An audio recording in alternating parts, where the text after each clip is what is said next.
Good evening, everyone. Good evening. According to some watches, it's 6:30. To some watches, it's just after 6:30. My name is Andy Shively. I'm the Hazardous Materials Coordinator for the Agency of Transportation. I'm going to be being the host MC or the moderator for this discussion tonight. With me, we have a host of individuals on the panel. The purpose of this public meeting is to discuss the environmental assessment for the proposed use of Vermont 279 near Austin Hill Road to dispose of trench soils associated with the corrective action associated with the water line extension of North Bennington and Bennington. Quick point of order, has everyone signed in? Okay. Fire exits, here and here. I do believe that exit goes to the front of the building. This is going to go to the back of the building. Meet in congregable groups if we do have to have emergency. We are going to be recording elements of this meeting. We're going to be using closed caption microphones as well as now written notation of the comments that are made. If you'd like to approach the microphone and make a comment, I please ask you to provide your name and your address so we have some way of identifying you. Moving on. The North Bennington and Bennington Public Water Supply System, in conjunction with the Vermont Agency of Natural Resources, have requested that the Vermont Route 279 right-of-way near Austin Hill be used to receive excess trench soils, otherwise known as spoils, that would be generated during the expansion of the public water system in the town of Bennington in the adjacent village of North Bennington. The public water systems are being expanded primarily to connect approximately 200 homes and businesses affected by the presence of PFOA. The spoils from the upcoming public water system expansion are presumed to contain PFOA. John Schmelzer with Sites Management is here to provide a presentation on the siting and the generation of trench soils. The use of Vermont 279 right-of-way as a disposal location for up to 44,000 cubic yards of spoils requires approval from the Vermont Agency of Transportation, and in accordance with 239 CFR 1.23, proposed use of the right-of-way also requires the Federal Highway Administration's approval. Ken Sikora with Federal Highway is here to also provide some insight on the NEPA process and the next steps for this process. The environmental assessment for this proposed action is available for review both online and at the Bennington Town offices. This public meeting was scheduled for tonight for the purposes of providing a brief description and presentation of the proposed action as described by the environmental assessment and to answer questions and take comments. The comments may be presented verbally at this public hearing or may be submitted in writing until October 13th, 2017. Pardon me. First up, I'd like to ask John Schmelzer to approach and provide a presentation, John. Can everybody hear me okay? Good question. Can you hear us okay? Yep. Thank you. So my name is John Schmelzer. A lot of you know me. I work with Richard. We're the co-projects managers that we're here from the beginning when we started sampling and it kept going and continuing sampling, and now we're moving towards a remedy, so at least for some portions of the area that are impacted. So what I'm going to talk about is the proposal of using the right-of-way, Vermont 279 right-of-way for the water line spoils. When people introduce themselves, can they also state where they live? Oh, Yes. sure. Okay. I'll start. Andrew Shively. I'm from Jeffersonville, Vermont. John Schmelzer from Moortown, Vermont. So probably before I get started, one of the things, the reason why we're having this public meeting is in order to potentially use this right-of-way for the spoils. It's on state right-of-way, but federal dollars were used for the creation for the road, and I guess the acquiring of the right-of-way as well. So that's what triggered the EA. So what I'd like to do is, before I start my presentation, to give you a little bit more context of the EA and the EA process, like Rob Sikora. I guess it's Ken's formal name, but he likes to be known as Rob, correct? Right. Just to give a little overview of what the process is. And at the end, I'll be talking about next steps as well. If there's questions, Rob can answer those questions. So, yeah.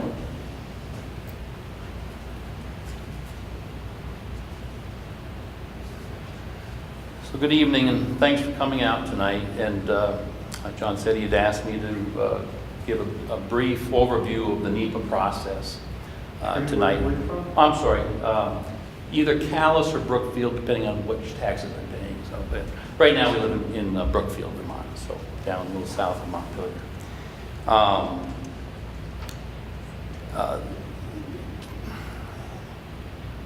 Probably the briefest way to explain NEPA is just to say that NEPA requires any federal action that will have significant impacts. It requires that an environmental impact statement be prepared for that project. And what characterizes an environmental impact statement is the process. It's usually a document that's 2 or 3 inches thick with appendices at least that thick, if not double.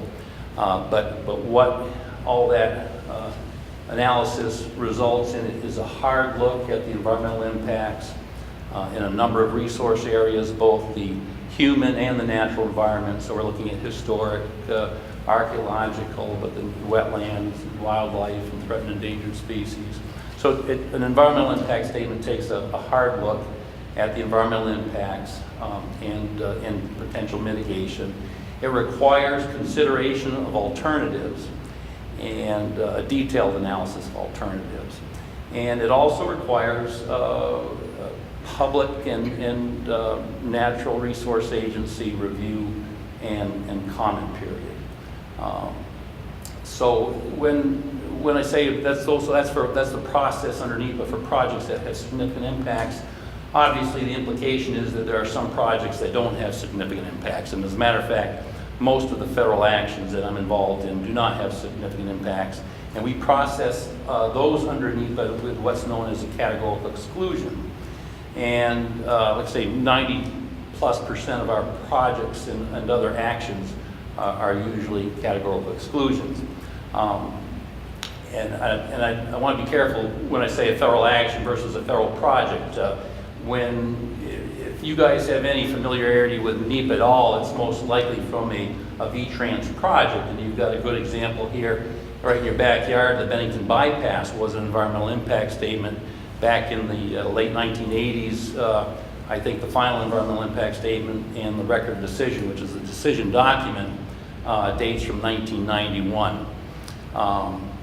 But other types of federal project, being a federally aided project, meaning federal funds help construct the project. But federal administrative actions are also subject to NEPA, and examples are approvals of many types. When the Corps of Engineers issues a Section 404 a permit to fill a wetland, that's a type of an approval that they also have to cover with some type of a NEPA document. Licenses and just plain old approvals that aren't really permits, and that's what, as John alluded to, where Federal Highways is involved in the proposed use of the Bennington Vermont 279 right-of-way for disposal of potentially contaminated soils.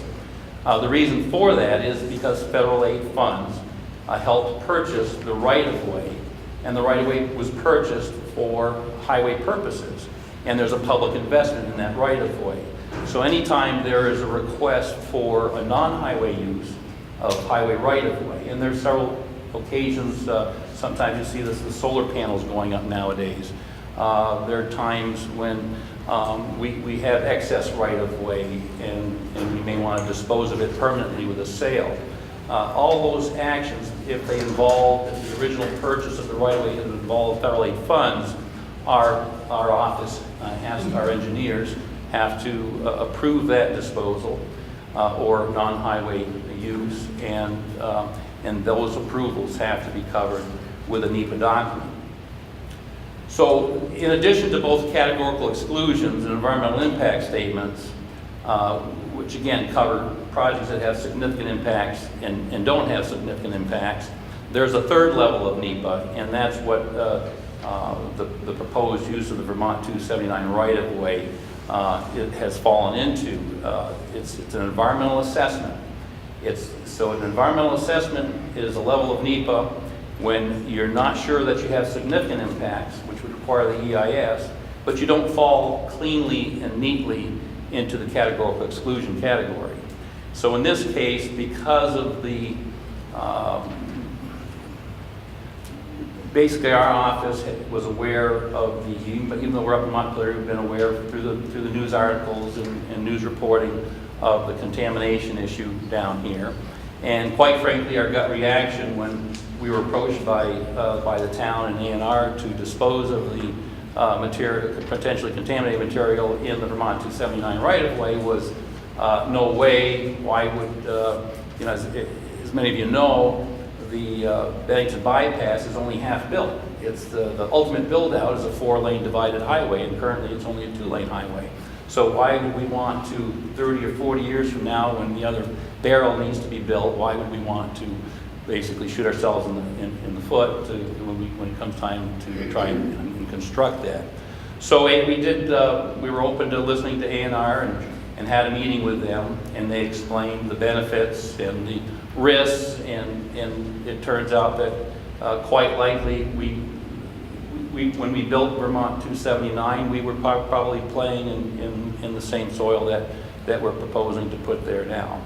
So this is we're right in the middle of the EA process. The document came out for public availability in the middle of September. There's a 30-day comment period. I'll quickly go over the next steps. John's going to summarize it later on too.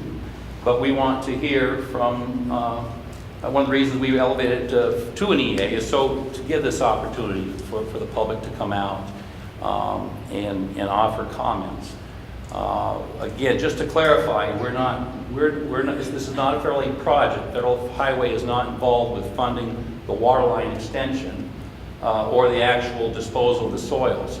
Our action here is solely to decide whether or not, along with V-Trans, to allow the disposal of the spoils in the Vermont 279 right-of-way. So after tonight, there's approximately a couple more weeks that we'll receive comments. And then the end result of an environmental assessment is one of two things. Either a finding of no significant impact, in which case we're basically saying, gee, this was a categorical exclusion all along, we just didn't know, we had to do some studies and open it up to the public. In which case we'll give our approval to V-Trans and the project will carry forward. The water line project will be able to dispose of the soils on the Bennington, Vermont 279 right-of-way. The other possible outcome is for us to decide, you know, there is a significant impact here, and it really should be bumped up. NEPA should be bumped up to an environmental impact statement. So those are the two possible outcomes when we get to a decision point here in a couple of weeks. I'm going to stick around for a while after. If you have any questions, I'd be happy to answer them. Thank you, Rob. Thank you. Has everyone seen the environmental assessment? Because it is available online. Does anybody have any questions about how to access it or have the ability to review it? If you go to our website, Vermont DEC website, we have it under the notice, so it is available. So I want to make sure everybody has the opportunity to review the document. All right, so what we're going to talk about is from A&R's perspective, when we look at the different options, and I'll talk about those in a little bit more detail, explain a little bit about what our process was, where we believe in order to get water lines in this year, we think that this is it makes the most sense in terms of disposing of the soils. So this map, I think everybody's familiar with. What you may not be familiar with is this bluish shaded area is part of the consent order, corrective action area 1. And you can see the blue, light blue here, and the purple. Those are where the proposed water lines are going to go. And this area over here, the yellow, that is the area that's now known as corrective action area 2. There's been, you've probably seen a lot of drilling going on, actually in this area and also in your area. And what that is part of work that St. Gobain's consultants are doing to try to get a better understanding of the green extent of the contamination in the soil and in some cases groundwater. But primarily what we're looking at is looking at what the distribution of the contamination is in soil. Because from the conceptual model, all the work that's been done, the major pathway of contamination of PFOA getting into groundwater is from emissions from the 2 facilities, depositing on the soil, and then leaching through the soil into the groundwater. So what I hope to answer in this presentation is why excess soil, why are we even having to worry about excess soils? Why are we going to have extra soils when we put in the water lines? Why are these spoils not a direct contact concern? Why the spoils for this upcoming work need to be managed? And I think we've touched on that already. What was the process used to determine disposal options? And why do we believe that 279 right-of-way is the preferred location? And then again, as we said before, next steps. So this is probably the easiest question to answer today, and that is, why are the spoils expected? And it's mainly the displacement of soils from putting in the water pipe and then the bedding material. There's anticipation. I think one thing I want to be clear is I think all effort's going to be made to be able to put the soils back where it came. But there's just a reality that we are going to have excess soils because the displacement is one. The other is that some of this material may not be suitable to put over top of the pipe. And at this time, the estimated volume is 45,000 cubic yards. That is a conservative estimate. Again, we're hoping that that's going to be a smaller amount.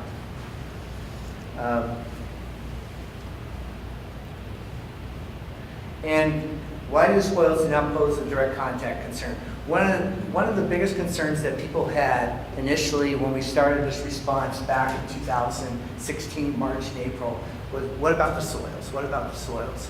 So one of the work that St. Gobain authorized their consultant to do after we approved their work plan is they went out and collected about 100 to 140 samples, starting from near the source of the ChemFab facility at Water Street, and then kind of working their way out.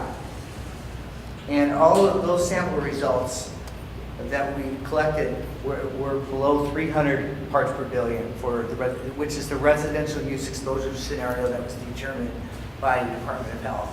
And the Department of Health assumed that in determining this number, that the most vulnerable population, which is an infant between 0 and 1 year, and that there'd be constant exposure for 250 days to come up with this number. Again, over 100 samples were collected near the ChemFab facility, and the highest concentration was 45 parts per trillion, and the majority of the samples were less than 10 parts per billion. Excuse me, 45 parts per billion was the highest number. And Bennington College did some work this summer. They drilled 4 monitoring wells on their property, and we got the preliminary results from that. And those range from 0.11 parts per billion to 17 parts per billion. I think in the EA I referenced a higher number because when we did a preliminary screen of those values, we thought there was a higher value, so I wanted to make sure I put that in the report. But upon further review and looking harder at the data, that the highest value from the Bennington soil results was 17 parts per billion. So you might see that when you read the EA, so that's the reason why that's different. With all the soil borings that are ongoing, We haven't gotten those results yet from St. Cobain and their consultants. We anticipate to get a preliminary report from them with these results in December of this year. So this shows roughly the locations of where the soil samples were collected. This location right here is located near the intersection of Bard Road and Murphy Road.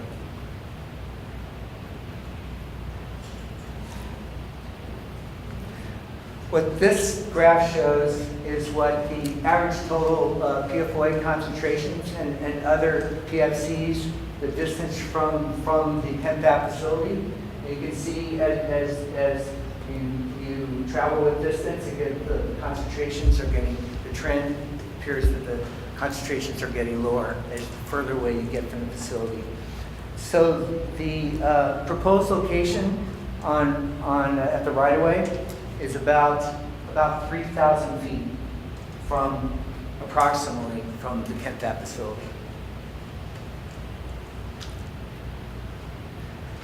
So there's not a direct contact issue, but so why do we need to manage the soils? And the reason we believe it's important for us to have an idea of where those soils are going to go is because we know these soils are in an area that these soils are likely leachable, and they can leach PFOA to groundwater because the whole area where we're putting the water lines, the groundwater is contaminated and the water supplies are contaminated. So that's why, from our perspective, what we were most concerned about initially, there was discussion about, oh, we know of a gravel pit in Shaftesbury that will receive these soils, and we did not want to spread this contamination outside of the area that's already contaminated. So that was one of the criteria that we had when we were evaluating where we could potentially put the soils. So as I discussed, the major pathway is identified in entering groundwater is through air deposition and emissions from the facility leaching through the groundwater. And again, we don't want to cause the PFOA contamination in groundwater and drinking wells that are currently not contaminated.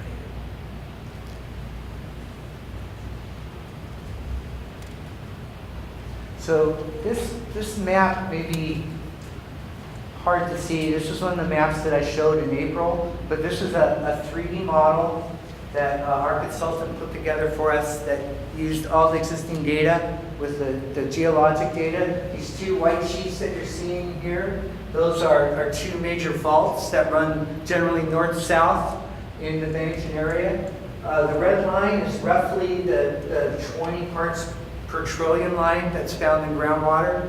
And then all the dots that you see is monitoring wells. And the blues are non-detect, yellows to orange to reds are concentrations that, wells that have concentrations above 20 parts per trillion. And in addition to that, I know, can you see this shaded area here? It's kind of, you can see the light.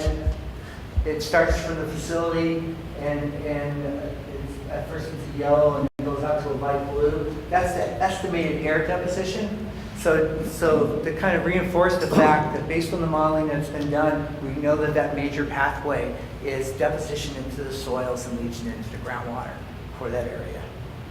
John? Yes. On that slide, can you point out where Vermont 279 right away is? That's I think it's a little bit hard on this map, but I believe it's going to be right around in here. I was trying to look at that the other day, but I think that's roughly it's.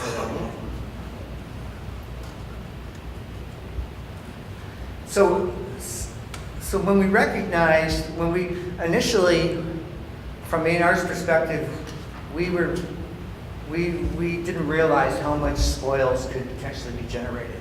And when we heard the volume, we realized, we want to make sure that we don't spread this contamination somewhere else. And so we hired a consulting firm, Weston Sampson, and if you look at the EA, included in the EA is that report that looks at different options in terms of of possible locations to place the spoils. So we thought public lands or public right-of-way would be ideal. And the rationale for that is if it's on private land, that takes a long time to get often be able to reach an agreement with the private property owner to be able to place spoils. That's something that we haven't ruled out, and as long as they meet these criteria, which is located within the area of concern and away from private water supplies not being connected to the water line, areas with limited erosion potential and not in wetlands, and outside of public water supply protection areas. So if the contractor identifies some other locations that meet these locations, we would be open to those discussions of those needed possible locations to place the spoils. But they would have to get a plan approved by us before they can move forward with that. Jason, is that water line in between Bard Road and Red Pine Road? Another one was the right-of-way between the end of Riverside Road to Orbed Road. One was Bennington College. The other was this location. And I'm trying to think, what am I missing, Jason? Airport? And the airport. The ones that I just mentioned with the right-of-way, challenge with those was, even though those are areas where we're going to be removing soils to put in, we're going to be trenching, putting in the pipe, is that those are a small amount of soils, or a small amount of area that we put soils in. That was one issue. The airport is a location that's on state property. But the challenging with that, and why we were reluctant to go further on that location, is because there are clean wells nearby. So that was a reason why we ruled out that location.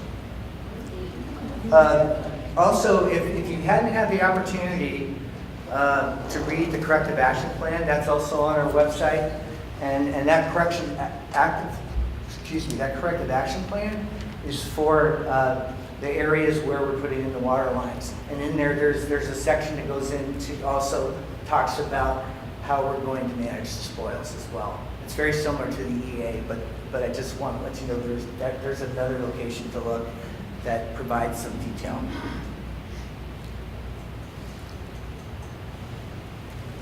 All right, so here are the areas. One of the areas I think I mentioned was Bennington College. There's some old quarries that are on the Bennington College property that are located right, I don't know whether that's Rice Road or Matheson Road. It depends on which maps I look at, but right on that intersection. And we did ask the college whether that's something that they would be open to, and at this time they're not. I think their major concern was that they're located fairly close to some homes over in this area that have clean wells. I think that's one of their major concerns. So now, talking about why, from A&R's perspective, and also working with the town, why we believe that this is the preferred option. I want to be really clear that I know over the last year and a half, this has been hell for everybody here dealing with contamination.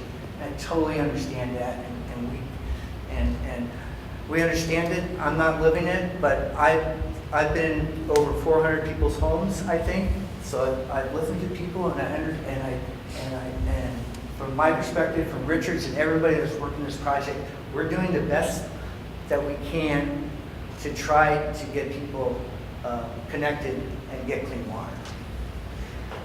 Understanding that, in order to make that happen, we recognize that some things aren't ideal. I wish we could take this, I just talked to someone earlier today, I wish we could take this excess soil and we could rocket it to the moon, get it out there so we don't even have to deal with it. The challenging part that we have with the PFOA is right now, this is a new and emergent contamination, so landfills are reluctant to take that material right now.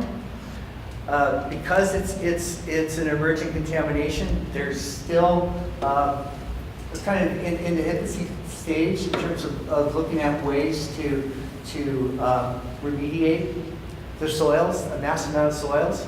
There's also treatment facilities. There's one in New York, there's one in Connecticut that thermally treat soils. I do a lot with petroleum contaminated sites, and oftentimes we have a contamination from a gas station.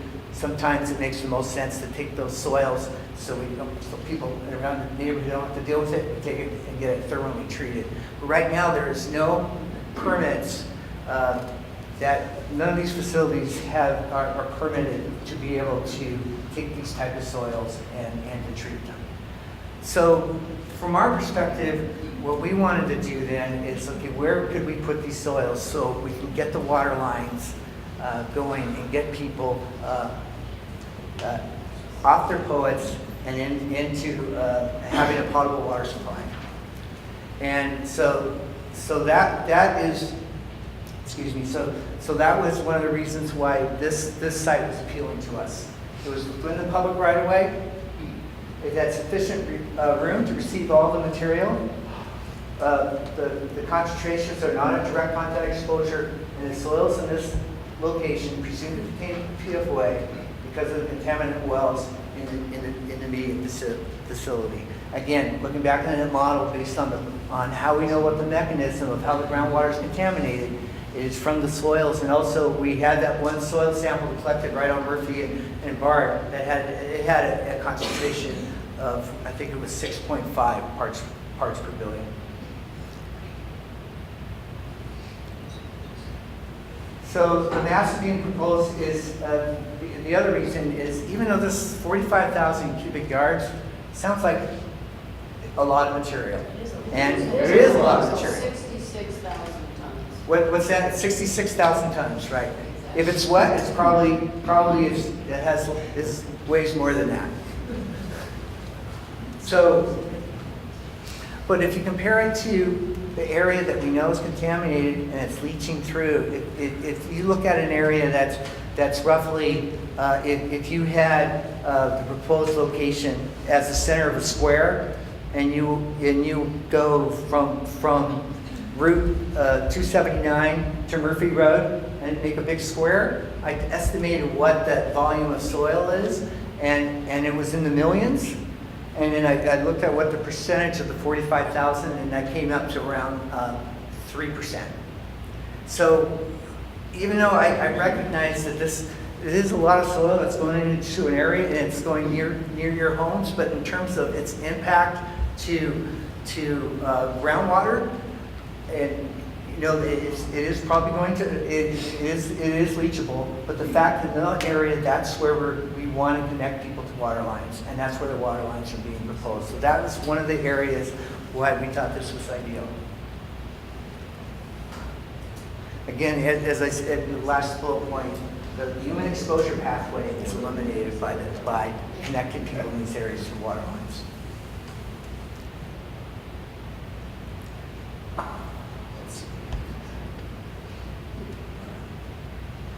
I think that pretty much says the same thing, doesn't it? So this is an aerial view of the location. Also, 2 wetland areas were mapped, and for the state of Vermont, they require a 50-foot buffer from the wetland areas. So the areas that are proposing to bring soils is this portion. This corner, I guess it would be the southeast corner or southwest corner, and the northwest corner, in this northwest area.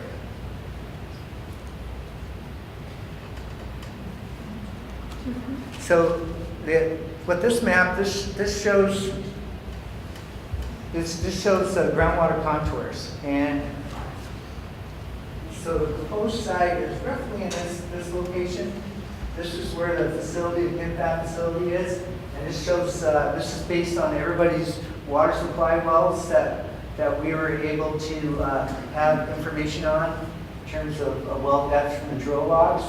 And so as you can see, this curve here, this contour shows that groundwater flow is going this way is here's the Loops of River, and groundwater flow from this location is going directly to the river.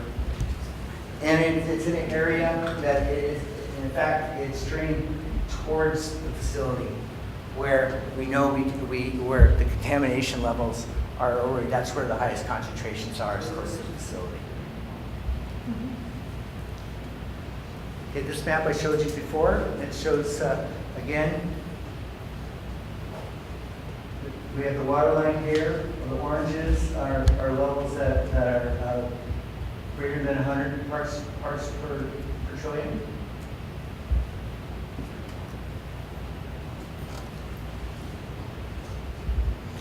So we discussed this. Rob talked about this. We want to get people's we want to get people's comments on this. And I think one thing that we have tried from the very beginning is we try to be transparent in our process. And so when we talked about it, we thought, yeah, it made sense. We need to have a public meeting to talk about this. The challenging part that we have is right now, if we can't identify an area to put the spoils, that's going to likely delay the water line installation. And that's the challenging part that we have. Now, that's, again, why we selected this location, because it was in an area that we knew was contaminated, and it's an area that we eliminated the exposure from drinking the groundwater because they're getting water lines. So we're going to continue the public comment process. The deadline is October 13th. MSK on behalf of the town will submit to V-Trans there's a geotechnical information and updated environmental assessment that we're going to need to provide to Federal Highways, along with response to comments for all the comments that we receive from the public, from you. And then we will be submitting that to Federal Highways for their evaluation. We're going to be requesting that a finding of no significant impact. And they're going to evaluate that and then give us their decision, and we'll go from there. Again, I know this isn't ideal, but right now it's a challenge. We don't have any place to put the soils. We believe that we're putting it in where it's not a direct contact issue, and the other issue is drinking the water, and this area is going to be connected to the water lines. I know I've talked to some people about this, and they're not happy about that, and I get that. And whatever happens, we're going to continue to work to try to get people water lines, whatever that takes. Anything else anybody want to add? Gentlemen? Open up to questions. Go ahead. Do you want to However you want to do it. Yeah. You're used to Belgium, go ahead. Yeah, however you want to do it.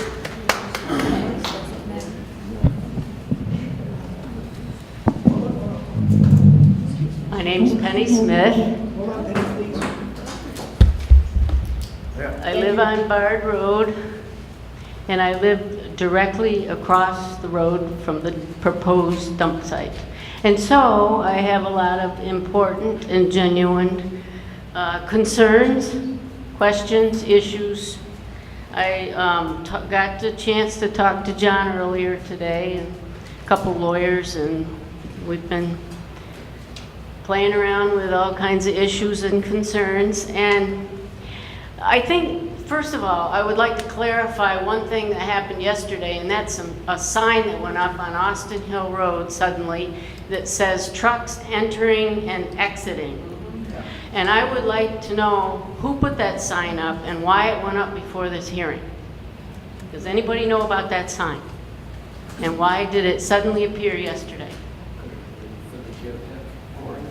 Trucks entering and exiting. There were some geotechnical borings that took place. Yeah, but they weren't exiting and entering the hill. They were parked on Austin Hill, No, walking in. we've seen them for days. This was yesterday. If that is any indication of jumping the gun, Well, I want to be very clear, there is, no work has been done in the area that we're proposing to put the soils. Nothing has been done in that area. yeah, testing, there's been drilling and testing. Yeah. Okay, I guess I really didn't clear that up. One of the things that may be alluding to, Jason, is that when they did the geotechnical work, the drill potentially in the, on those embankments. It's right by the, it's right by the overpass. It's right by the overpass where the dump site is. Right, it could be at either end of the road. Who would have put it there? Let's check on that. The next thing I wanted to say was thank you to everybody who has worked so hard. John, I know you have, and all your department and people and everybody that's been working on this project. I know you've done a lot of hard work, and we really appreciate it, and we're glad for the opportunity to get clean water. But there still are some major issues and concerns, and this, I believe, this proposed dump site is a huge stumbling block in the opinion of neighbors, that's for sure. I think things that appear on maps and papers and all the technical stuff that you figure out with calculators and everything is altogether different than what the reality is when you live right next to it. For your house, your home, your life, your health, the neighborhood. And I think they're two very different things. And so I think that there are some major themes that we need to touch on tonight. And I think there were some people prepared to address some of these. And we're talking about 66,000 tons of poison dirt. And when even if it had only an ounce in it, I would call it poison. So stewardship of the environment, you know, that piece of land is a gift to us. It's given to us to take good care of. So good stewardship of resources and environment.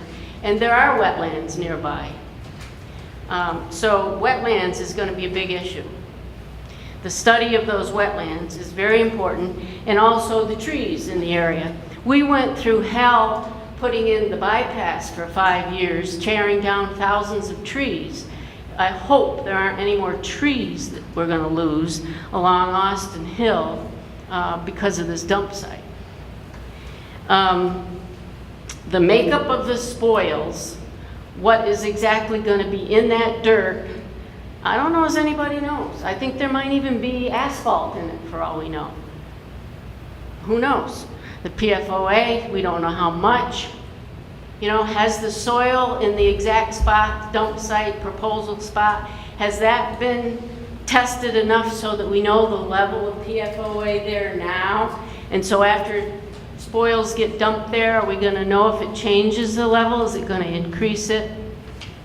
And then, of course, moving on to wetlands. How about the daily impact on the neighborhood for a couple of years? The construction probably is a couple of years. How about the daily impact on everybody that lives within the area? Do you realize, and the truck traffic, the trucks are not going to be able to go down Austin Hill because there's 3 covered bridges. They're going to have to go to the spot and then back again on Austin Hill and all the way into Old Bennington. How do you think Old Bennington's going to like this?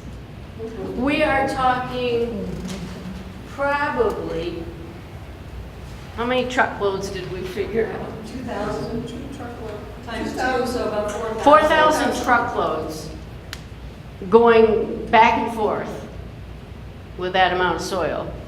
And they can't go Silk Road, they can't go Murphy Road, they've got to go all the way through Old Bennington every day, back and forth. Mud, dirt, stones, dust, trucks, noise, pollution, whatever.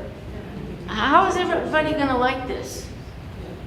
Then there's the property value depreciation, which has already happened. And this is like adding salt to the injury because it's more depreciation of property value when you've got this mess to deal with and a giant hill of contaminated soil. That I haven't heard of any way of containing it, treating it, covering it, sterilizing it, or anything. And there's got to be some technology that takes care of contaminated soil these days. There just has to be. But I still wouldn't give in to the fact that I would want it to happen. I still believe the bottom line is you have to find another site. And I think, I really believe that assignment should be St. Gobain's. If you guys can't figure out any other site, any other place to put it, make St. Gobain's figure it out. Have them come up with a solution as part of the remediation process that they've agreed to. They've got to know, since they are contaminating, they've got to know where to take it and how to get rid of it. So I think this hard look thing, Rob, is a good idea. I think we need a harder look at all these issues and considerations and negative impacts. And you know, enough's enough. We've been through, as you know, and as you said, hell for a long time. And enough's enough. We don't need any more. We don't need this final whammy to us in this process. So I say the reasonable and right thing to do is find another spot, because this doesn't make sense. It's not common sense. It might make sense after you come up with all your evaluations and draw conclusions and all that, but it doesn't make sense. It doesn't make common sense. Anybody agree that it makes environmental sense?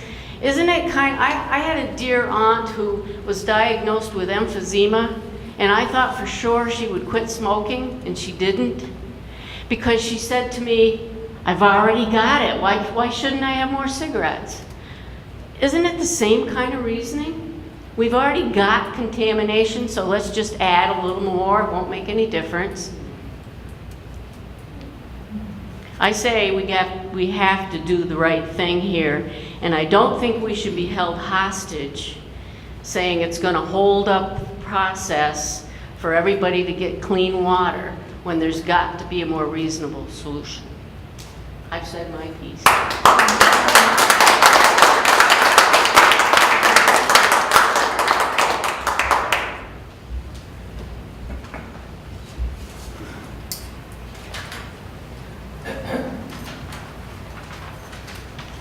Thank you. That decision makes perfect sense for Montpelier.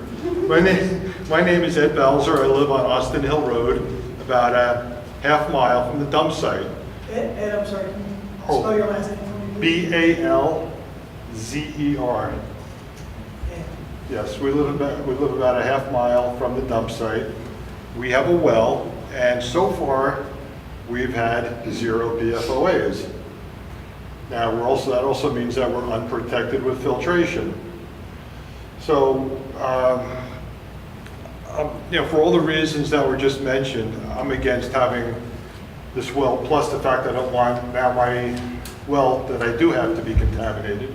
We have a 2-year-old son, and I'm coming at it from a slightly different approach. I think I understand a little bit about how democracy works, or our system works here in this country. I spoke to Mark Hayden, who works with Robert Bilott. Many of you noticed the name, might know that name from the lawsuit against DuPont. He works with Taft, Steadness, and Hollister. And they were very interested about the deliberate dumping of C8 or PFOA in areas that contain drinking water. I also spoke to Susan Lerner, who wrote considerably about this, and she also gave me a couple other contacts that I might want to look at. My goal here is to make this not a financially viable option, that it's going to force you to take a look at other places because it's just going to be too expensive for you to do this. And I have the contacts, I believe, that'll help make it that way. And also, just one other thing, putting us on city water may not be the best solution either, because I understand they want to fluoridate it again, which I'm not crazy about. Thank you.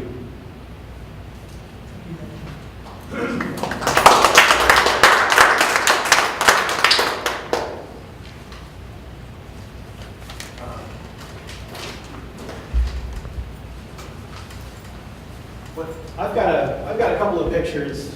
We don't have any fancy maps or charts. My name is Robert Faley. I'm the district administrator for V-Trans. I'm in charge of the local district office here in Bennington. I live in Sunderland. Like I said, I don't have any fancy pictures, but I was around when 279 was constructed. I was on that project. And I just want to give you maybe a brief overview of where we were when 279 was constructed, and it may help answer some of your questions before they're asked. So we'll go that route. Hopefully it works. There you go. Okay, move this page down. So this is the corridor. That's the green line there is proposed 279. Vertically is Austin Hill Road and Bard Road. So this is what it looked like, just a Google image from 1994. Wooded, just a grassy field, basically. 2003, we were under construction. Interesting, in 2003, when we did our initial surveying, we did it through aerial images. It's a process called photogrammetry, and it has a tolerance of 3 feet. So when we went to construct this, we realized, boy, it maxed out the tolerance. We had 3 feet more material out there than we knew what to do with. So we started finding, what are we going to do with all this material? We're going to try to find storage places for it, to try to get rid of it, because we didn't want to import anything off the site. We were broken up into several contracts, and this contract was from the New York State line to just before Silk Road. So we wanted to keep all that material within that contract. And basically, this is what it looks like today. And you folks that live up on Bard Road, you'll probably remember we went through that very extensive process where we built that site berm. And it was to be high enough to block the view of 18, so you couldn't see 18-wheelers on 279, but it wouldn't block your view to the mountains to the north. So it was a very critical elevation that we were trying to figure out. So this is what it looks like pretty much today. Again, just taking off of Google Earth. And here is an image, same thing, Google Earth, looking at the site berm from Austin Hill Road, looking to the north. And this is the site berm from 279. So the original site berm was going to be a very narrow stretch. It was just going to be basically like a V-shaped knoll. And these were the limits of the original site berm. This was going to be the Bard Road end of it, and the other end would be on 279. But again, we had so much additional material, we didn't know what to do with it, so we were finding homes. We built it out. We put 120,000 additional cubic yards of material at that location because we didn't have a good location to put it. We couldn't afford to export it off-site. We had no idea what PFOA was at the time, just like anybody here. So, the proposed locations are, one of them is right here, just on the other side of Austin Hill Road. So, presumably, all the soil in that area has PFOA contamination. We haven't tested it. We moved all that earth and material. We had trucks and bulldozers and everything else. You guys are all familiar with what this looked like during construction.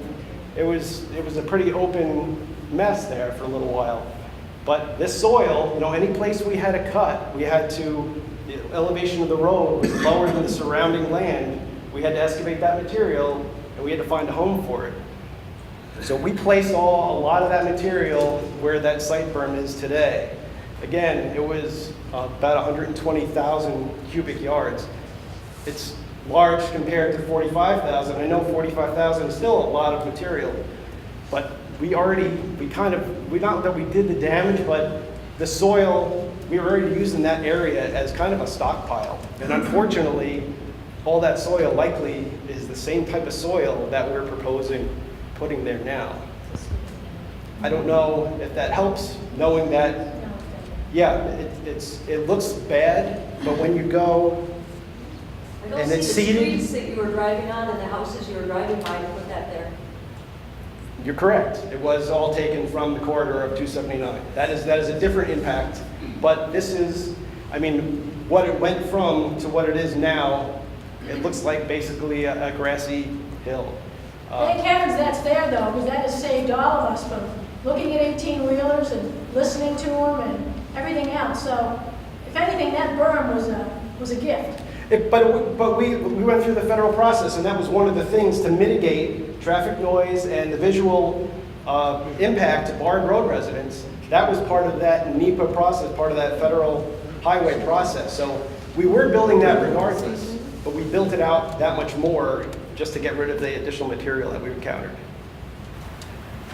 Thank you. Thanks, Rob. So we want to make sure that we hear everybody that wants to speak.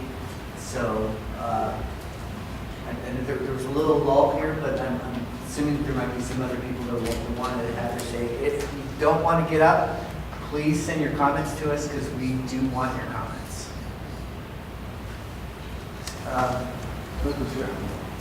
Someone in the back, go ahead.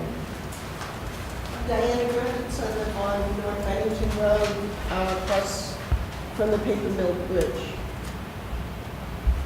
A number of people have spoken about, we have to get this done because we want people to get clean water.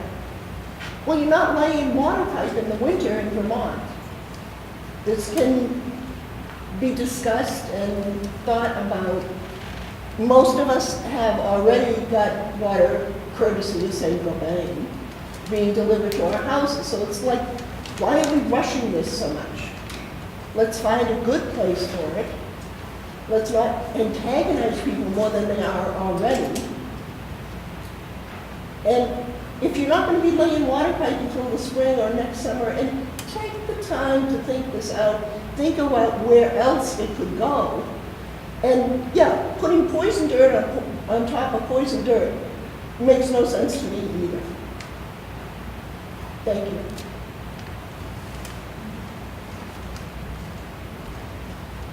Go ahead.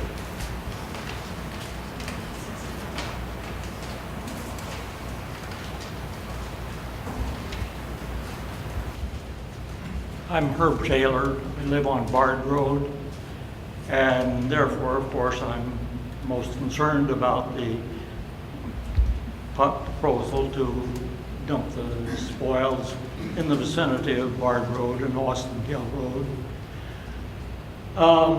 I would like to point out a big difference of what's going on now. I'm willing to believe that the original contamination of our groundwater and our soil was done out of ignorance, that they didn't know what they were doing or realize the impact. That's not what's going on here right now. You know perfectly well what is being proposed. And I certainly do not want to see having the groundwater contaminated is bad enough without proposing to dump more in our backyards. I could understand an argument out of fairness that if you had to find a place to put the spoils that are going to be generated from laying the water pipes in our immediate area, that amount of soil be placed along the right-of-way out of fairness. It sounds to me like you're proposing to dump the whole load from the whole project in our backyards. And that is not fair. Surely in this mountainous area, there are better places to find to put it.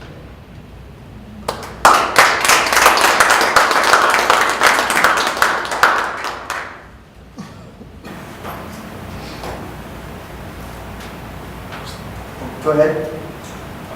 And honest, I come on our road as well. I'm sorry, I can pronounce your, excuse me, spell your last name for me, please. Donis, D-O-N-N-I-S. This is the first half of this project, correct? This 44,000 yards is just the first half.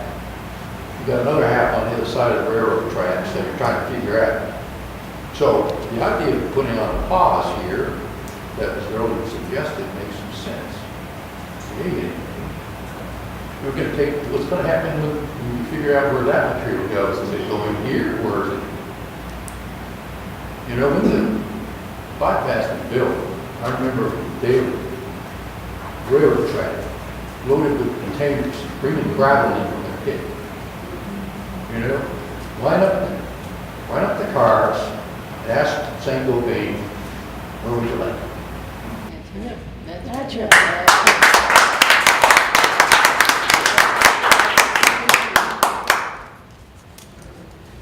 Sure. Anybody else? Before, go ahead, Stu. Oh.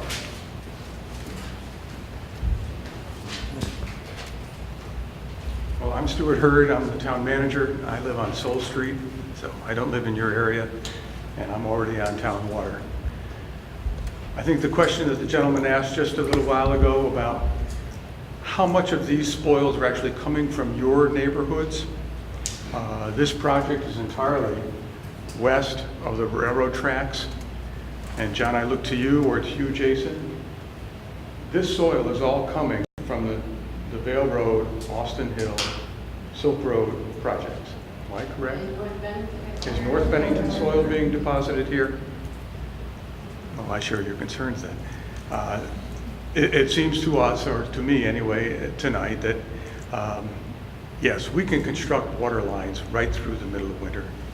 There is no reason to pause. Winters here are not so dramatic that those kinds of things can't be done. And I think the contractors have all anticipated starting in mid-October and going right in through the winter time to do these lines.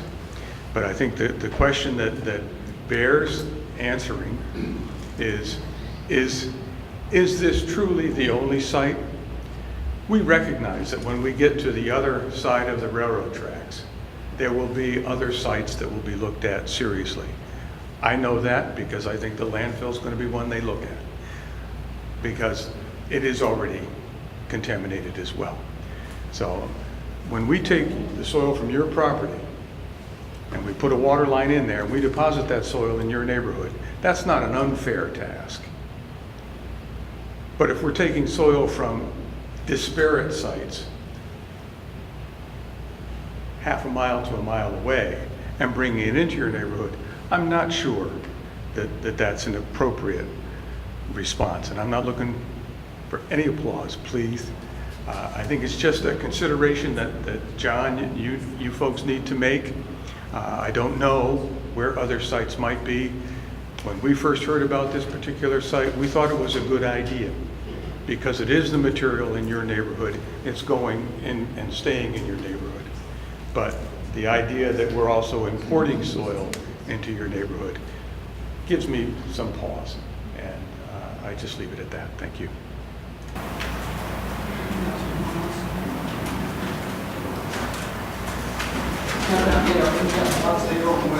I thought it was my understanding that the landfill was already consulted and they don't want it. Why would they want it from the other side? Well, that's a true concern. We really don't They want it. turned it down. What about Burgess Brother landfill, Pound Tannery, Pike Hill, and Jar Company site? There's other Superfund sites to be investigated as far as I can see, but even landfills don't want it. Why would we want it? Well, let me try to answer from the Bennington landfill perspective. That site is being analyzed as we speak by St. Gobain. They're doing additional drilling, they're drilling monitoring wells, they're doing soil testing. They're looking at that landfill as a potential source of PFOA contamination on the easterly side of town. If in fact that rings true, then we all are going to be pulled into this cost to provide water to all of the people who are affected. It's been my concern from the very beginning. When we first found PFOA in our monitoring wells there, I said it came from the same source, yours did, comes from the air. The engineers for St. Gobain don't believe that. And they're off the chart. So we can't use our landfill at the present time, even if we could find sufficient space there.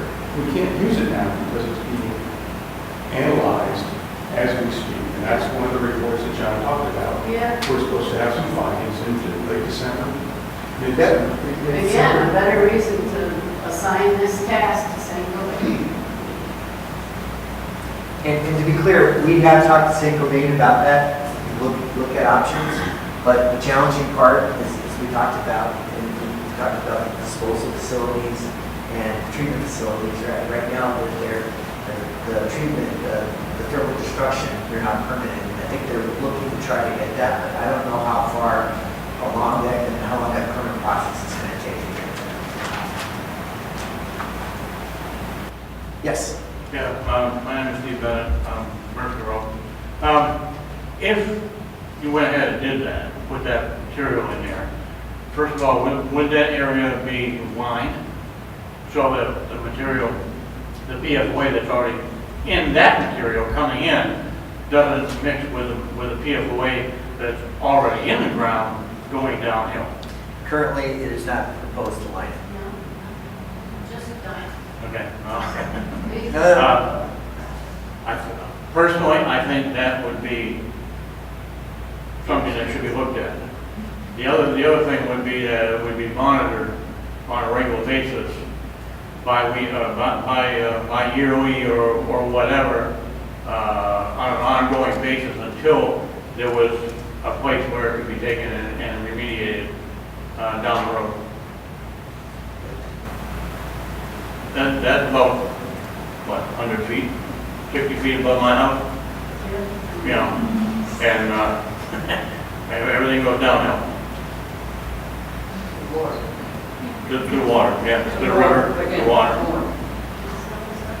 Maple trees, yeah. Maple trees, yeah.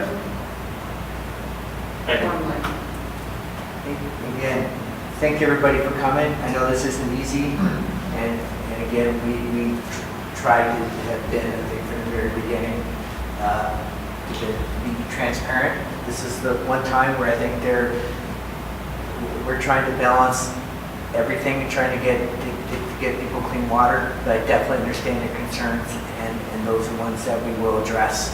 And You got no win job, man. You got no win job. yeah, but no, I appreciate everyone's comments. Can I just ask one more question? Yeah. So, my name is Lori Cohen, I'm on Barton Road as well, and it's been very informative. I'm just curious, we can't be the first community in the United States that's had to deal with PFOA and the disposal of soil. I mean, it would be amazing to me if we were the first. Not the first, I mean, I think we're one of the first. New Hampshire, as they just put in water lines in the community, and there was no restrictions on dealing with the spoils from the soil. What do you mean by that? The contractor, they just treat it like a normal water line project, and the soils are managed just typically how they're managed, where they find a place that dispose. So we have the contractor find a place to dispose. And the contractor did not have to disclose to the waste sites? I don't know what the was in soil? specifics are in that, but they did not, it's my understanding they did not go through a process that's why when we looked at it, we were concerned, that's why we thought it needed to be managed. So there's not any other examples to draw from in any other places in the Not, United that's States? my knowledge, that's my knowledge. And with any other contaminated soil? Other contaminated soil, PFOA is a different animal. I mean, we deal with petroleum contaminated soil all the time in waterline projects. And we have a procedure in place, we know how to deal with it, we know how to address it. PFOA is a little different given its nature and extent. And the other challenging part is most of the time when you have petroleum contamination, it's from a point source, it's from a gasoline, and you have a distinct reach length where you have a contamination. Here is the whole portion of North Bennington and Bennington. But we know the source. Yeah, we know the source. It's an industrial source. Right, but what I'm talking about is the volume of amount of soils that we're dealing with compared compared to when we deal with other petroleum, other contamination, it's usually a smaller volume, and we can manage that. So this is new territory for us. We have talked to other states, and we'll continue to do that to see if we can find other ideas to be able to best manage these excess flows. Right, so but it doesn't, I mean, when you say you're managing it, I'm confused about the management, because all it sounds like is you're moving it. Yeah. And the managing part of it, I mean, the question that was asked about lining the site so that you can prevent the leaches of it essentially continuing to take whatever water source it can find and moving the contaminant someplace else. It seems to me that when you look at industrial sites and the management of those sites, I'm confused by the word management here. Okay. Because it sounds to me like you're recognizing that there is a contaminant, that you don't want to do what New Hampshire did, and just kind of buyer beware. If you're going to take this from the contractor, it's whatever else gets dumped in your. And again, that's my understanding. Well, and maybe So it happens. I mean, that's why we have a lot of sites that are being cleaned up all around the U.S. because people didn't know what was going into them. But here, we know we have a contaminant. One that you've said is quite. Well, we don't know the long-term effects here. We don't quite understand what the implications are, or really how it got into where it is right now in our water, in our soil. So to say we're just going to move it, and a lot of it, and despite what Stu said, once you put this here, it's going to be the designated site. So it may be our neighborhood now, but if it becomes a site, it's going to become the dumping site. And then it will be much more than perhaps the estimated square footage or square cubic, whatever. Exactly. That's going to get there. But then we're not even trying to contain it. It doesn't sound like containment or a management. No. Management to me is containment. Okay. And I don't see how we're containing it if we're literally just putting it back on top of already contaminated soil. So I'm confused by the terminology. I think it should be managed. I completely agree with you.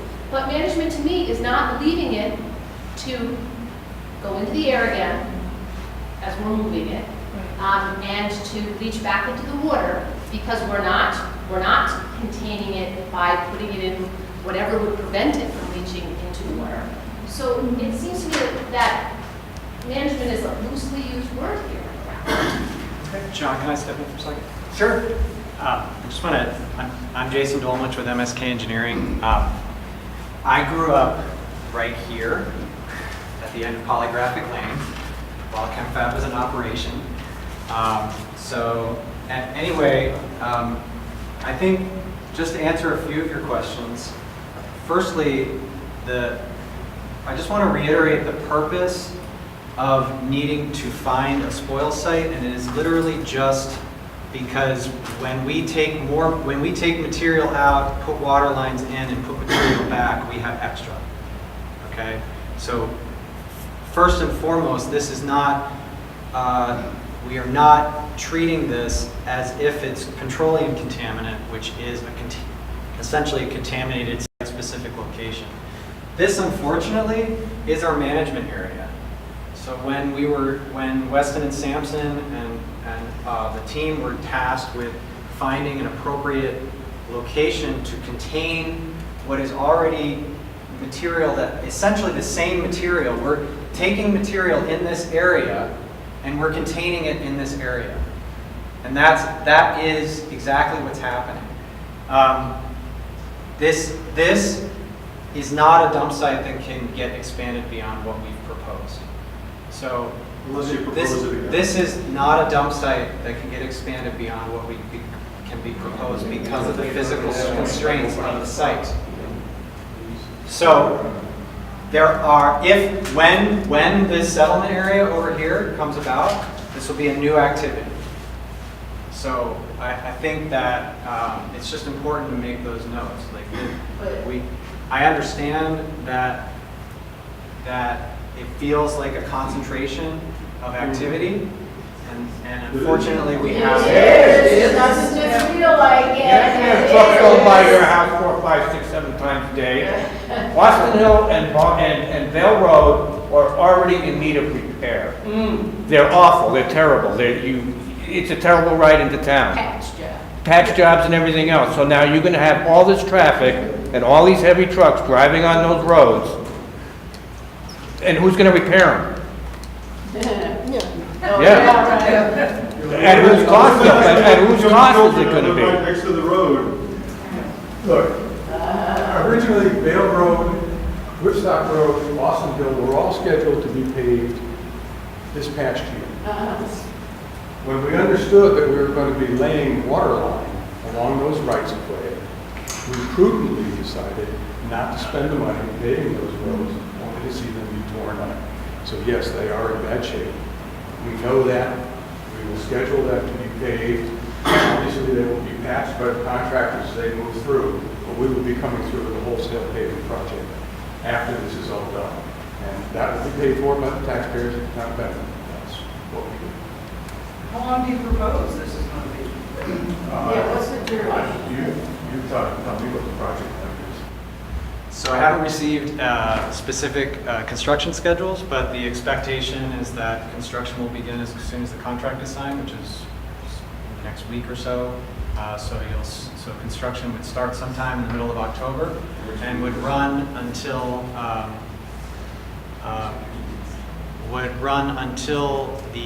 probably the end of November or into December, depending on what the season is like, and then we'll see a shutdown between January and April, depending on what the season's like, and then construction would begin again in the spring.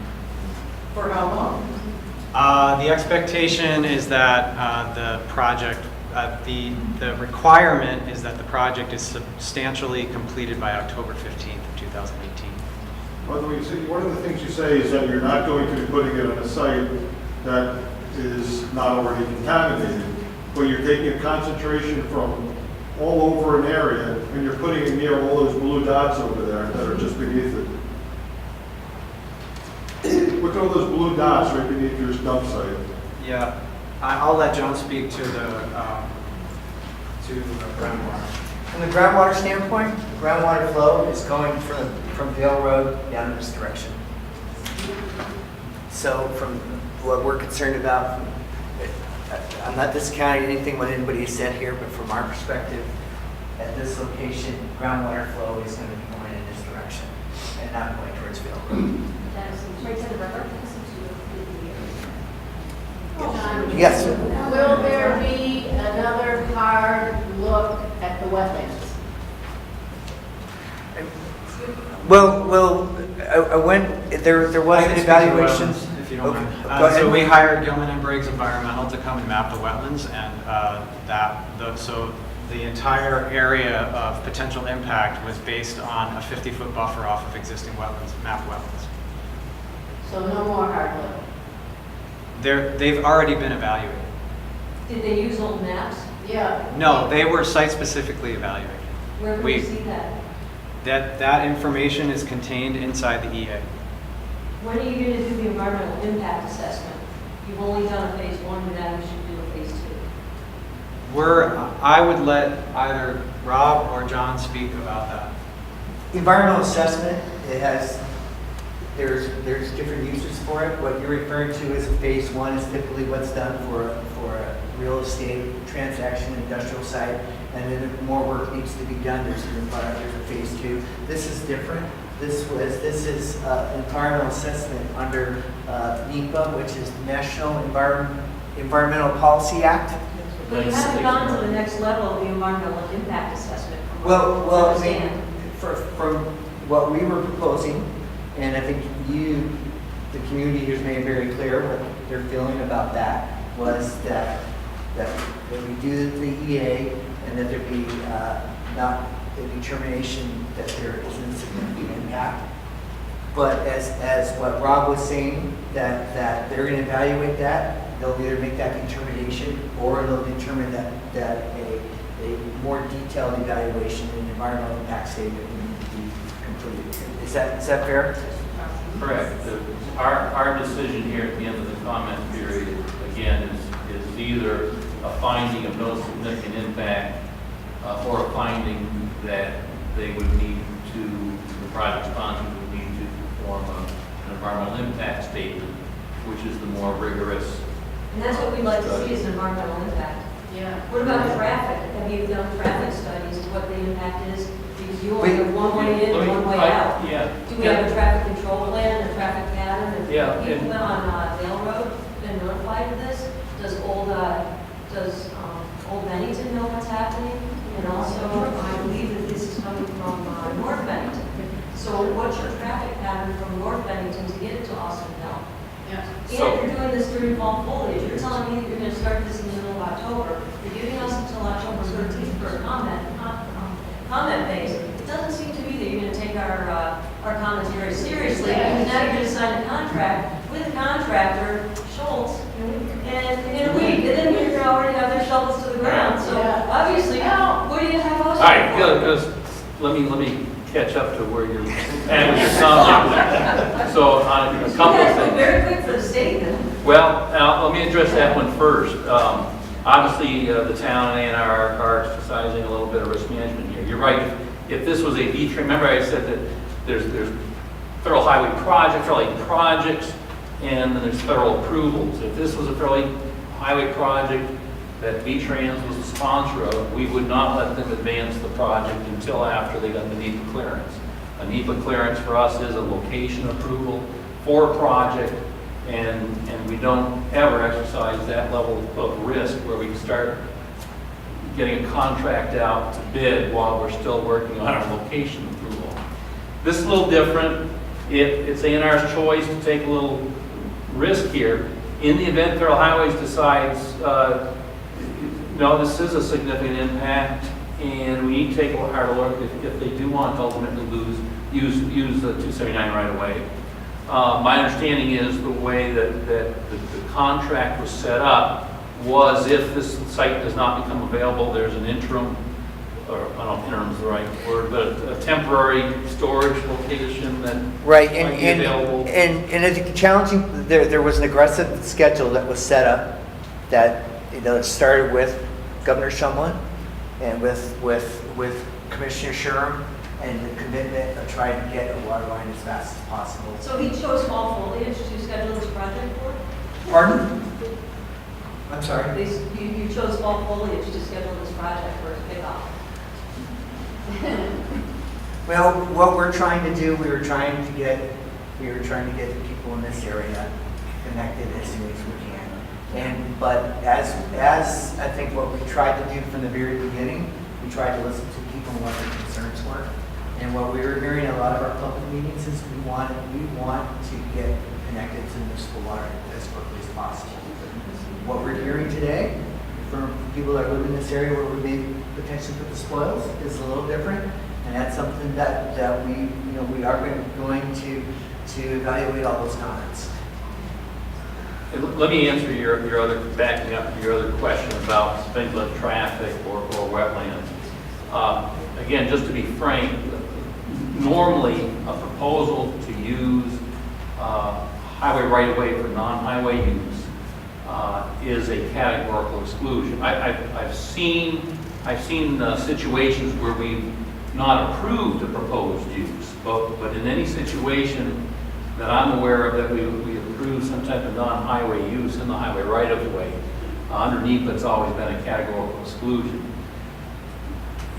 It's in kind of in the fine writing here in the EA, but the reason, again, that I chose to elevate this from a CE to an EA was solely because of the PFOA, PFOS issue. In other words, in a normal environmental document, yes, there's 17 or 18 or nowadays even more areas that we look at.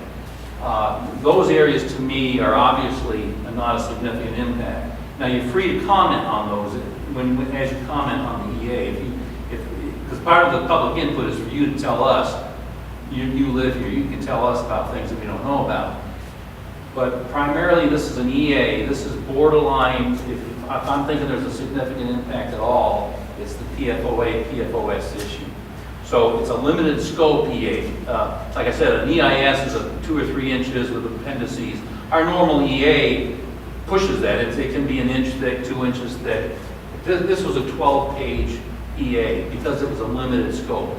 I wanted John and his group to address the PFOA, PFOS issue and then get public input on that. You're free to comment on the other areas though. Just go ahead. I believe you said there was a possible temporary storage space in the event that this doesn't go through. Where is that and how would you be working through that process? Well, I think that's something we're still evaluating and we're talking to the contractors about. So I don't know whether that's going to be feasible or not. That's something that we'll be looking into. The criteria, we would want to make sure that any place that they decide or propose meets that. We don't want to make things worse in terms of having it be someplace that's outside where there's going to be water lines. So we'd have to look at whatever they're proposing. But at this time, there hasn't been any locations been identified. One location that's been discussed is why can't we put it back on the St. Cobain property? And the challenging part with that location, I think that would be great. But the challenging part is that it's a pretty small space, and it's in a floodplain. Unfortunately, it's in a floodplain. Well, So maybe that's going to be that could potentially be a temporary location. That's a possibility, but we have not yet finalized. But John, potentially, we're talking about October, which is on us. Right. This is happening. This whole time frame and structure is not comfortable. I literally came here tonight, listen, to not comment about much of anything, and to hear the concerns that are before us with the timeline that is already we're into is very concerning. I hope that the process, there's nothing more we want, and we've been through probably 50 meetings between the state and the PFOA, and I appreciate everything you've done specifically, John, and your whole team. But this is not feeling really comfortable on many levels, especially where this is not going to be contained in any way, whether from the ground or from the ear level. It's just going to be done. We don't want to create a bigger problem than we already have. And again, we're very much wanting the water lines to be laid in this to go forward. I guess the other question I heard or would ask is, I think Jason indicated that the project will stop possibly in November or December, depending on the winter. Is that what? So based on, like I said, I haven't seen the schedules yet, so I can't speak with any specificity, but the limitation is going to be on paving, because inside the pavement limits, we're going to want to make sure that all the roads are patched up before that get disturbed, are patched before winter strikes, or essentially when the plant closes. So that's going to be the limitation. Which normally around Thanksgiving time, correct? Yeah. Okay, but I also heard folks say that the project would go through the winter and be able to be constructed. Like I said, because I haven't seen the schedule, I'm not certain about what the real schedule is. For soft, non-pavement areas, it's possible that a contractor will opt to stay to continue to work. I think the real limitation in this case, we've set the contract up so that there can be a winter shutdown, just so that we can have a reasonable cost of construction. But if the contractor opts to continue working throughout the winter and deal with the weather, then that's their option. The only real limitation essentially is that areas have to be paved before snow flies. There's probably more questions coming from this meeting than the answers, and especially for these folks here. So I am hoping that we do look to very carefully look for another site. I just have a quick question. Sure. Where do we send our comments to? That's a very good question. If you go to our website, Whose website? well, I'm going to tell you, Vermont Department of Environmental Conservation website, there's a link to the public notice, and it gives Rob's address. You probably, I don't know if I have access to the last page. I didn't think I put, but I should have. But You go to our website, and that has the public notice. Let's see, what else can we? Can you flip back to that other slide that you didn't show us on the truck? Oh, Yeah. Oh, yeah. Let's see the. well, that was roughly what I think you might have missed that one.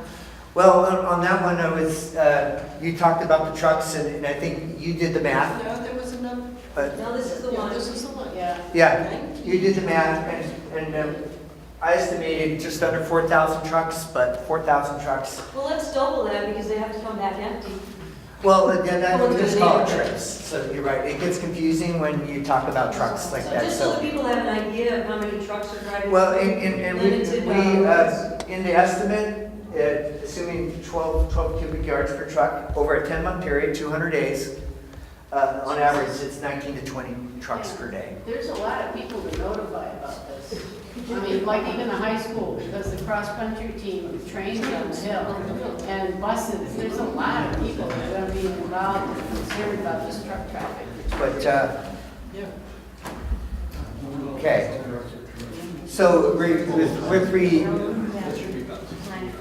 It's totally unacceptable. So if on your point of contact information, if you put your email there, I can send, how many people get the email blast? Okay, that has the public notice in it, the last one, the one that was done last week. But I can send it out again. If people want me to send the contact information for who you send the comments to, please put your name down in an email and write out, on the side, please send me the contact information, and I'll make sure that I get it to anybody who wants it. And so how does that work? What's the final step? I know it's the Federal Highway Department that has to make the final call, right? After these comments come in? Is that correct? With respect to whether making a determination that they're finding of no significant impact, or oh my God. Yeah, I think V-Trans still has an approval to make too. I don't know if that's already happened, and he's just referring to the NEPA process, Andy, but I think that's the first domino. Yeah. So to be clear about that, I think there need to be a final determination by V-Trans on our desire to move forward. If we desire to move forward, then we make the request of federal highways. Okay. That decision has not been made. And do you do that behind closed doors? Yeah, how does that happen? I'm Do sorry, you you do gotta that say again. behind closed doors, or is it a public forum? Well, that decision really hasn't, we haven't even made it that far. Haven't even made it that far. So I don't have an answer to that question. I will get you the answer. So the steps, so I think there was a slide that said essentially between now and October 13th, you take the public comments, that you then decide to put, MSK will put forward on behalf of the town the required information, an updated environmental assessment, including the response to public comment. Then V-Tran will submit it to the Federal Highway Administration to get clearance that there's not the environmental, and then it goes back to V-Tran to say yes? Or is V-Tran's submission to the Federal Highway Administration akin to its approval? And it's just then awaiting the clearance from the Federal Highway Administration to actually issue the permit to dump? I don't know the answer to that. I'm Yikes. unsure of that. I would say at this point, if we are going to, if V-Trans is going to make the request, I would call that de facto approval. Now, how that decision is made, that's basically, I'm going to take what information and comments that I have, and that we've received from the public, and send it up to the administration. And it's their decision to make. And one thing that we're willing to do at this step, once we get the revised EA and including the response to comments, we will put that on our website and have a link and send out an email blast to let people know that we've done that and updated, and let people know what the status is. Won't be a tweet, will it? What's that? It won't be a tweet. I can't take any more no tweets tweets. for me. No tweets for me. I'll save that to a higher authority. In this plan, are we going to be told what there is for some sort of controls on the site and all these trucks are going through the neighborhoods for covered trucks, how they're gonna be cleaning the wheels of the trucks, the mud coming up off Well, the trucks after they dump, going up and down the road? As I, If one we of the things calculate that that, out, we're talking almost 5 trucks per hour going by up Dale Road, Austin Hill Road. okay. So, Somebody does this, set up a car. so which question do you want me to answer first? So one of the things that there is going to be a construction general permits for the whole water line, and there's going to be an amendment to that, and please correct me if I'm wrong, Jason, that's going to include if this area is going to be used for a placement of the soils. And then, and part of that, in any general permit that I've worked on, there's restrictions about, you got to make sure that you're not tracking mud when you're going back onto the pavement. Right, So a there temporary is truck provisions in that permit, and the contractor is going to be responsible to meet those requirements. Hey, we could make money on that. Yes. One final, irrelevant to this discussion, but this gentleman raised the question. The town of Bennington has no intent to put fluoride in its water unless the people of Bennington vote to do so. Good. That clear? Does that include North Bend? Well, yeah, it's North Bennington. Okay. Unfortunately, they're trying. Well, there's a little bit of a future. Well, I want to thank you all for coming. Thank you for and again, we recognize this is not an easy situation. We'll take your comments into consideration.